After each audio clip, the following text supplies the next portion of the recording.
falar de estreia do Campeonato Paulista, Paulistão dos grandes jogos.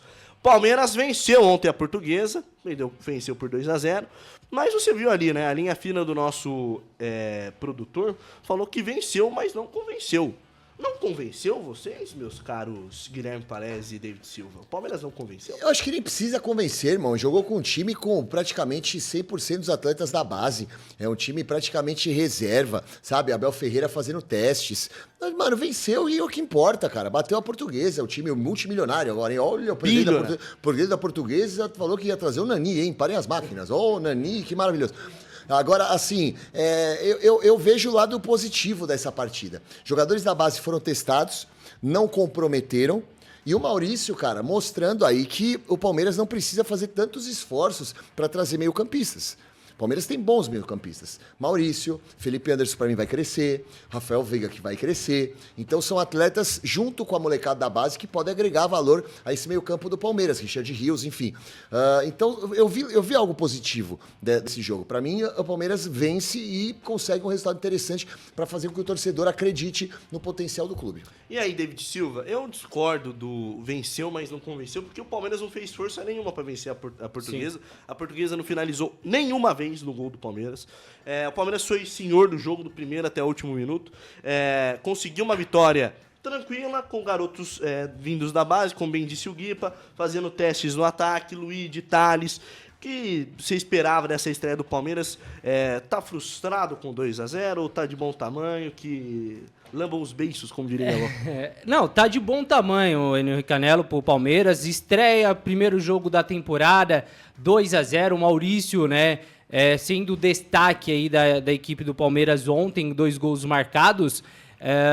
Vale destacar também o Estevão, também continua jogando muito bem, né? Claro que temos que dar um desconto também pro pessoal eles estão voltando de férias, ainda vão pegar esse ritmo de jogo. O Palmeiras não trouxe tantos jogadores assim nesta janela de transferências, está em busca de alguns jogadores, nomes grandes, né?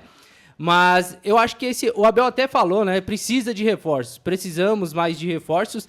E toda temporada, entra e sai temporada que o Abel, desde que o Abel está no Palmeiras, ele sempre pede reforços e sempre dá um jeito com o que ele tem de melhor dentro do elenco do Palmeiras. Eu acho que esse elenco do Palmeiras chega para disputar aí o tetracampeonato do Campeonato Paulista. É um dos favoritos. Ganhou da Portuguesa, como o Guipa bem falou.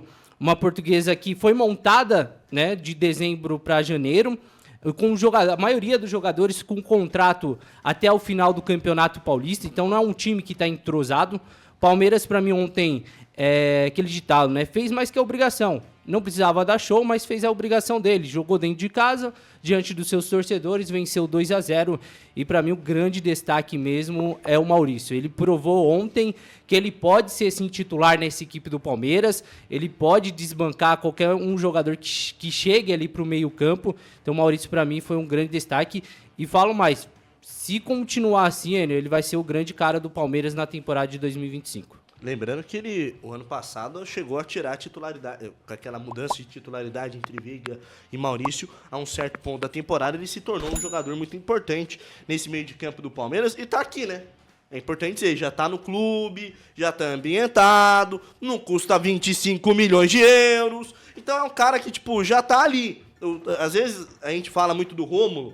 Rômulo ontem não fez um grande jogo, mas foi importante, principalmente o cruzamento para o Rios, deu passes dentro da grande área, Rios que perdeu 2 gols ontem, que ele chuta no canto do goleiro da Portuguesa, que faz uma baita numa defesa, mas é um Palmeiras que se reforçou, não contou com a entrada de nenhum dos 2 reforços ontem, jogou um time muito reserva, muito inexperiente, e mesmo assim, dadas as circunstâncias, conseguiu a vitória. E digo mais, e o Guilherme Palese?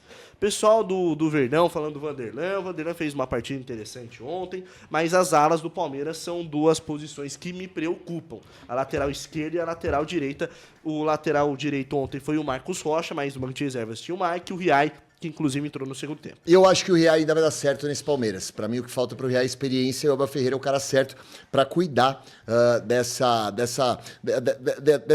entrega de experiência ao atleta. Ele chega, é colocado numa fogueira, Tem qualidade, demonstrou que tem qualidade, mas é o que eu falei, ele tá cru ainda.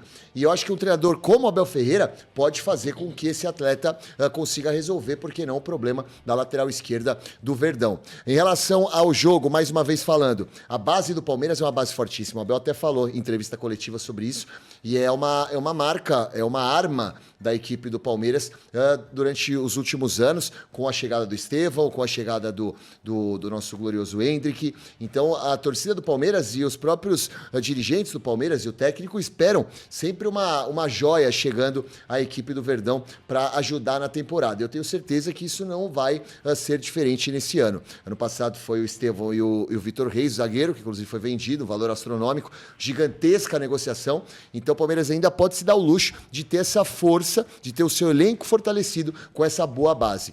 Sobre reforços, mais uma vez dizendo, Palmeiras precisa ir atrás de um camisa 9. Não dá para ficar apostando e entregando todas as suas fichas no Flaco Lopes. E ontem, se não me engano, foi o Ítalo, né, que fez a função? Não, foi o Thales no segundo tempo e no primeiro tempo. No primeiro tempo e o Luigi no segundo. Isso, Thales no primeiro tempo. São dois meninos, cara, que vão entrar numa roubada, numa pressão danada, porque o que faltou no ano passado do Palmeiras foi bola na rede, porque a oportunidade o Palmeiras criou. E por que não colocou bola na rede? Porque o 9 é o Flaco Lopes, que é o jogador, não tá 6. Então, se você tem dinheiro, invista no centroavante. Traga o centroavante de ponta, que o Palmeiras vai muito bem. E o Abel vai agradecer, que falou o seguinte na entrevista coletiva: preciso de pelo menos mais 3 reforços. Ou seja, já deu na goela da Leila Pereira e acordou com certeza o Anderson Barros, que deve ter voltado a dormir. E assim, são 3 reforços que o Palmeiras procura no mercado, né? Meio de campo, um atacante, já disse a informação aqui de bastidor. O Palmeiras entende que é necessário ter um centroavante para o Super Mundial, mas não colocou essa como um grande objetivo nesse mercado. Para mim, um erro de leitura, um erro absurdo, porque o Palmeiras precisa urgentemente de um camisa 9. O Palmeiras terminou o Campeonato Brasileiro do ano passado chorando as pitangas com o Rony e Flaco Lopes no ataque. Inclusive, o Rony não foi relacionado para a partida de ontem, mas a informação ele pode ser relacionado para a partida contra o Noroeste no final de semana, ao sábado, às 6h30 da tarde. Ou seja, o torcedor palmeirense está longe de se ver livre disso daí, que é o Rony, camisa 10 do Palmeiras. Então, o torcedor fica até com arrepio, viu, o David Silva, de ouvir o Rony primeiro, Rony camisa 10 ou Rony falso 9, porque 9. Ele é falso futebol hoje, né?